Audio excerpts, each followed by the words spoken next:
ஓம் சாய்ராம். என் அன்பு செல்லமே, வாழ்க்கையில் நீ யார் நல்லவன் என்று அவனையே நம்பி, அவன்தான் நண்பன், அவன் எனக்கு எந்த துரோகமும் செய்ய மாட்டான். மற்றவர்கள், உன் குடும்பத்தில் இருப்பவர்கள் எல்லாரும் சொன்னார்கள் உனக்கு பின்பு துரோகம் செய்து கொண்டு இருக்கிறான், நம்பாதே என்று. ஆனால் இப்பொழுது நானே சொல்கிறேன், உன் நண்பன் தான் உனக்கு இன்று துரோகியாகி உன்னை ஏமாற்றிக் கொண்டு இருக்கிறான். வாழ்க்கையில் நீ முன்னேறக்கூடாது என்று நினைப்பவனும் உன் நண்பன் தான்.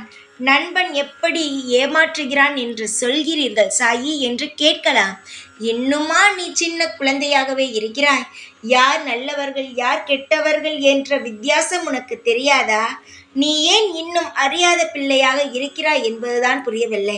வாழ்க்கையில் எவ்வளவோ அடிபட்டு விட்டாய், இன்னும் ஏன் சுதாரிக்கும் எண்ணமோ உனக்கு வரவில்லை என்று எனக்கு புரியவில்லை.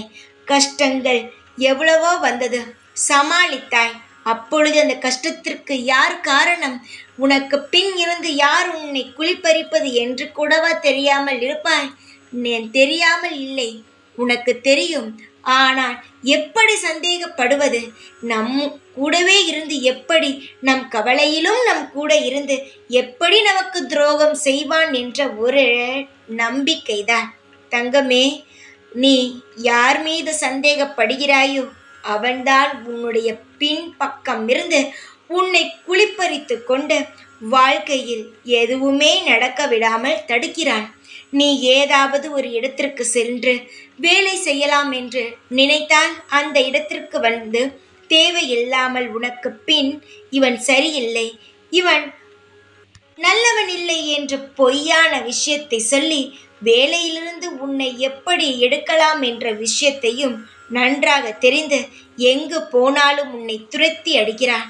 யாரும் நல்லவர்கள் என்று நம்பி உன்னுடைய வாழ்க்கையில் நடக்கும் விஷயத்தை அனைத்தையும் பகிர்ந்தாயே. இப்பொழுது பாத்தியா, உன்னுடைய பலமும் தெரிந்து பலவீனத்தையும் தெரிந்து உன் குடும்பத்தில் இருக்கும் சூழ்நிலையும் தெரிந்து எப்படியெல்லாம் ஏமாற்றிக் கொண்டு இருக்கிறார்கள் என்று. யாரையும் நம்பி நம் குடும்ப சூழ்நிலையையும் நம்முடைய பலத்தையும் பலவீனத்தையும் வெளியே காட்டக்கூடாது. அது எப்பேற்பட்டவர்களாக இருந்தாலும் சரி, அவர்களை வைத்து ஒரு காரியங்களையும் செய்யக்கூடாது. ஏதாவது ஒரு விஷயம் செய்ய வேண்டும் என்று நினைத்தாலும் தனியாக போய் யாருக்கும் தெரியாமல் செய்யலாமே தவிர, நண்பன் தான் எனக்கு உதவி செய்வான், நான் இந்த இடத்திற்கு செல்கிறேன், எனக்கு ஒரு பலமாக நான் அழைத்து செல்கிறேன் என்ற வார்த்தையே இருக்கக்கூடாது. நீ தனியாக சென்றாலும் அந்த வேலை வெற்றிகரமாக இருக்கும்.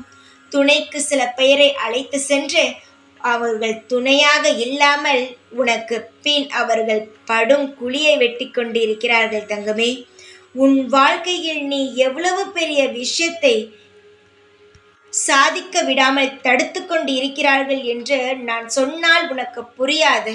அதை ஏற்றுக்கொள்ளவும் மாட்டாய். கண்ணை கட்டிவிட்டது போல் நம்பிக்கொண்டு இருக்கிறாய். ஆனால் நடக்கும் பொழுது அனைத்தும் உனக்கு புரிய வரும். இந்த நிலை நீ சுதாரித்தால் உன் வாழ்க்கையை நீ காப்பாற்றலாம். ஆனால் இல்லை, நான் என் நண்பனை நம்புவேன் என்று அப்படி நீ நினைத்தால் உன் வாழ்க்கை எந்த திசையை நோக்கி பயணிக்கும் என்பது உனக்கு தெரியாது. நான் சொல்வதை சொல்லிவிட்டேன். சுதாரிப்பாக இருந்தால் உன் வாழ்க்கையை நீ காப்பாற்றலாம். அலட்சியமாக இருந்தால் யாரும் காப்பாற்ற முடியாது. உன் வாழ்க்கை உன் கையில். இனி நீதான் நல்ல முடிவு எடுக்க வேண்டும். தைரியமாக இரு. எப்பொழுதும் உன் கூடவே தான் இருப்பேன். இந்த சாய்நாத். ஓம் சாய்ராம்.